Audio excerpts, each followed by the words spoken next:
গেলে আলিমদের জেলে না হয়, কথা বলেন ঠিক কিনা?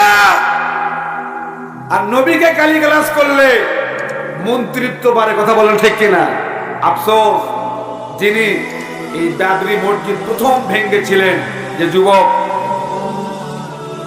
এই যুবকের ইতিহাস আমি পড়ে দেখেছি। এই বাবরি মসজিদ ভাঙ্গার পরে উনি বাসায় গেলেন, যাবার পরে অনুতপ্ত হয়ে গেল। আল্লাহ তাআলার সাথে খেলা আছে না? আল্লাহ সুবহানাহু ওয়া তাআলা, আমার ভাইরা,